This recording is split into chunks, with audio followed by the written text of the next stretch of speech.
பாகிஸ்தானுடனான போட்டியில் வழக்கமாக செய்யும் ஒரு சில தவறுகளால் தோல்வியை தழுவ நேர்ந்ததாக இந்திய அணியின் கேப்டன் விராட் கோலி கூறினார்.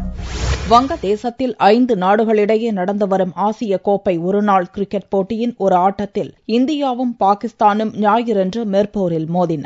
ரோஹித் சர்மா, ரவீந்திர ஜடேஜா, அம்பாட்டி ராயுடு ஆகியோரது அரை சதத்தால் 50 ஓவரில் 5 விக்கெட்டுக்கு இந்தியா 245 ரன்கள் எடுத்தது. பாகிஸ்தான் அணி முகமது ஹபீஸ், ஷாஹித் அப்ரிடி ஆகியோரது அபார ஆட்டத்தால் 2 பந்துகள் எஞ்சிய நிலையில் வெற்றி வாகை சூடியது. தோல்வி குறித்து இந்திய கேப்டன் விராட் கோலி கூறுகையில், வழக்கமாக செய்யும் தவறுகளால் ஆட்டத்தின் இறுதியில் மிகப்பெரிய விலையை கொடுக்க நேர்ந்ததாக பெரும் ஏமாற்றத்துடன் கூறினார்.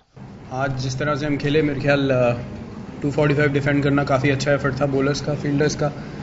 बाकी हाँ, हम गलतियाँ रेगुलरली कर रहे हैं जो हमें सुधारने की ज़रूरत है और वही हमें कॉस्ट कर रही है. इंटरनेशनल क्रिकेट में अगर हर गेम में हम 3-4 गलतियाँ करेंगे क्रूशल, तो वो काफ़ी कॉस्टली हो जाता है एंड में. और वही एक चीज़ है जो हमें सीखनी है और आगे इम्प्रूव करनी है, क्योंकि काफ़ी इनएक्सपीरियंस है अभी टीम में, बॉलिंग में भी बैटिंग में भी. तो गलतियों से इंसान सीखता है और आई होप कि आगे वाले गेम्स में हम लोग ये गलतियां ना दोहराएं और क्रूशल टाइम्स पे जो है हम और समझदारी से खेलें.